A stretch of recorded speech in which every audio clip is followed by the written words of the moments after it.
जय श्री राधे कृष्ण।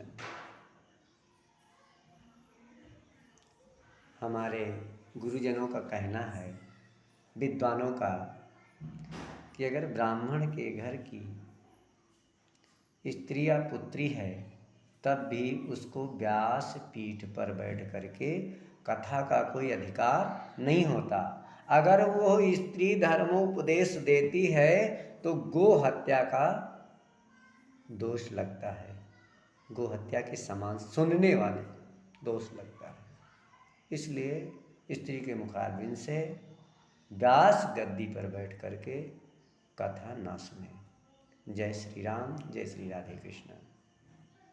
आज ये कलयुग है, विद्वानों का अखंडन हो रहा है, विद्वानों का मान नहीं हो रहा। जो पढ़े लिखे हुए गुरुजन हैं, इनसे कोई शिक्षा नहीं ले रहा, इनकी बात को नहीं सुन रहा। जो हमारे अनैतिक रूप से कर्मकांडी ब्राह्मण और अल्प बुद्धि वाले ब्राह्मण हैं, इनके कहने के अनुसार प्रजा जो है गर्द में मिली जा रही है। धन और अहंकार की चूरता में यह मानव बिल्कुल नष्ट होता चला जा रहा है। क्यों? सबके कार्यों में धन लगता है, क्या ब्राह्मणों के कार्य में धन नहीं लगता? अधिक बुद्धि, कम बुद्धि, ज़्यादा पढ़े लिखे, कम पढ़े लिखे, अगर ये जो अनपढ़ ब्राह्मण व्यास पीठ पर बैठकर ना आचार्य की डिग्री लिए, ना शास्त्री की डिग्री लिए हैं, ना कोई वेदाचार्य है, ये लोग अपने आप को गुरु, ब्राह्मण तो जगत गुरु है ही है, परंतु गुरु अपने आप को व्यास पीठ पर बैठ कर बतावें और ऊपर नीचे कथा सुनावें, कथा का अर्थ अनर्थ करें। भला क्या इससे हमारी इस पृथ्वी की जो है, जो महत्वपूर्ण संख्या धर्म है, ये क्या बचेगा? नहीं बचेगा। इसलिए ज्ञानी ब्राह्मण हो या विद्वान प्रकांड हो, महान हो, तब उससे पूजन, कथा,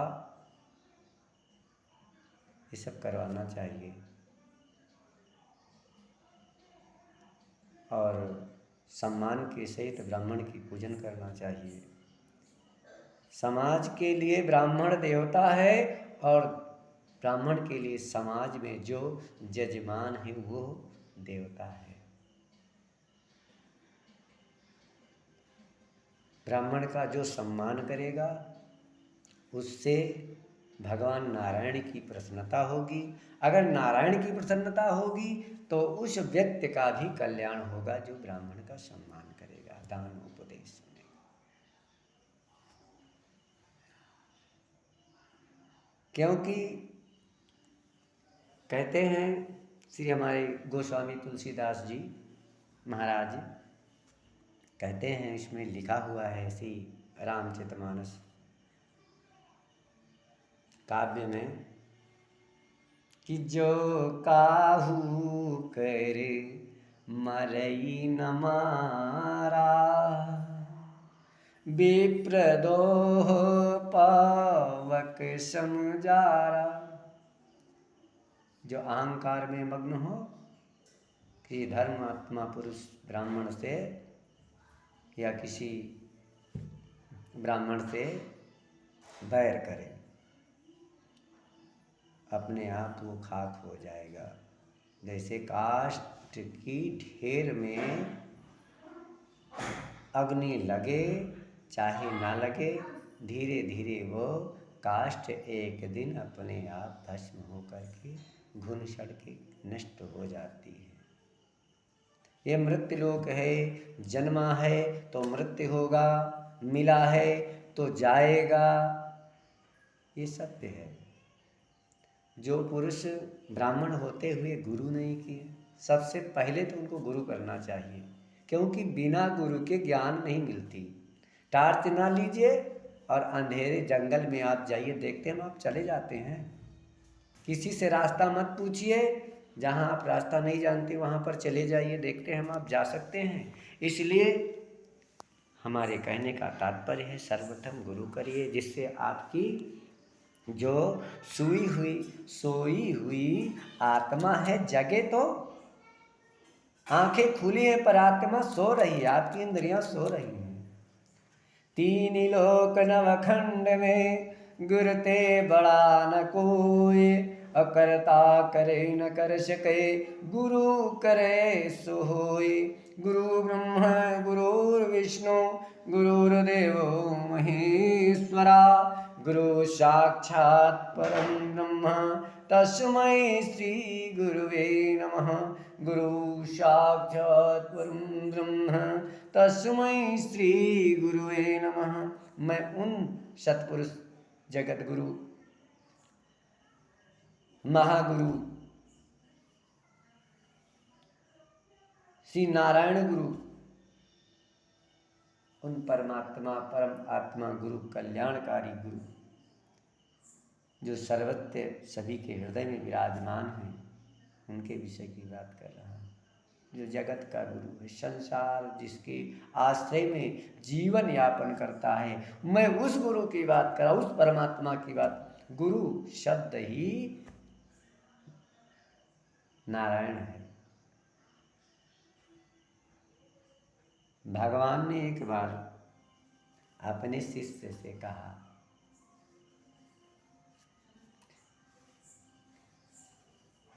लेखक लिखते हैं कि गुरु गोविंद दो खड़े काके लागू पाँव, बलिहारी गुरु आपने गोविंद दियो बताए। कबीरदास जी ने कहा है कि कहा कबीर हरि रूठते गुरु के शरण जाए।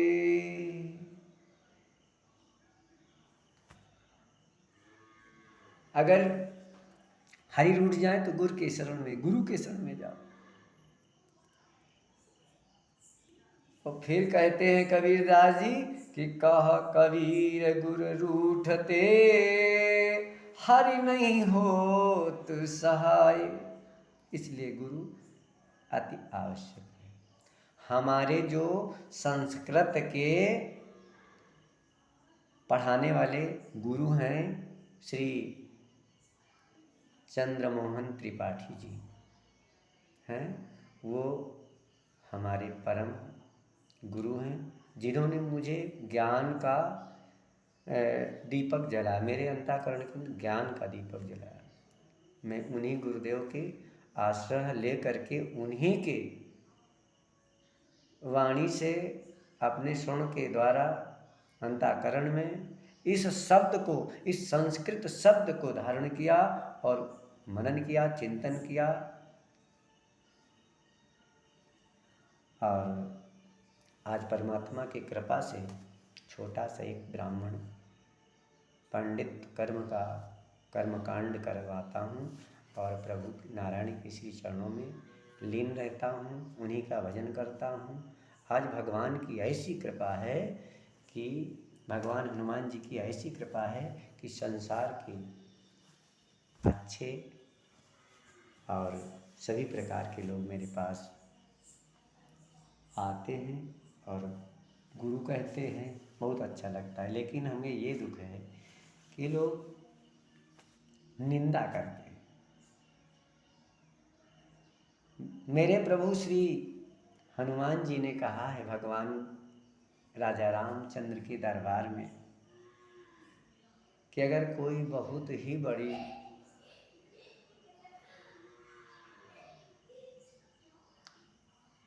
ही बड़ा पाप है तो वह है निंदा। ऐसे बहुत लोग कहते मैं पूजा करता हूँ, मैं पाठ करता हूँ, मैं भजन करता हूँ, मैं कीर्तन करता हूँ। क्या करते हो तुम कुछ नहीं करते हो, सब नारायण करता है। क्योंकि गीता ने भगवान श्री हरि कृष्ण ने स्वयं कहा अपने मुखारविंदों से कि हे अर्जुन, हे पार्थ, जो कर्ता अकर्ता है ना, वो कोई दूसरा नहीं है, मैं हूं, स्वयं मैं।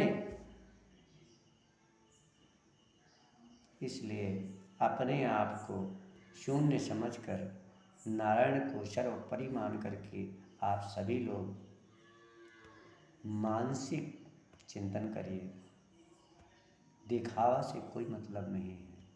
अपने कार्य में अपने तन को समर्पित करिए और भजन करते रहिए। नहीं, जो आने वाला समय है इसमें कोई दिखाई नहीं देगा संसार में, केवल वह पुरुष दिखाई देगा जिसके अंदर सत्य का भाव है। जितने सीताराम, ओम नमः शिवाय, राधे कृष्ण की आंचला ओढ़े हुए अपने आप को गुरु कहते हैं, ये सब कहीं दिखेंगे नहीं। इसलिए आप लोग जो है मेरा आदेश न मानिए, मेरी बात मानिए। मैं कोई विद्वान नहीं हूँ, अल्प बुद्धि का ब्राह्मण हूँ। आप लोगों को समझा रहा हूँ, समझ जाइए, समय है, बच जाओगे। अन्यथा करो ना करो, जितनी हमारी अल्प बुद्धि है उसी अनुसार मैं आप सभी लोगों को बता रहा हूँ। इसको ग्रहण करो। या भगवान ने 2 कान दिए हैं, आप इधर से सुनो, इधर से निकाल दो, कोई दिक्कत नहीं है। जय गुरुदेव।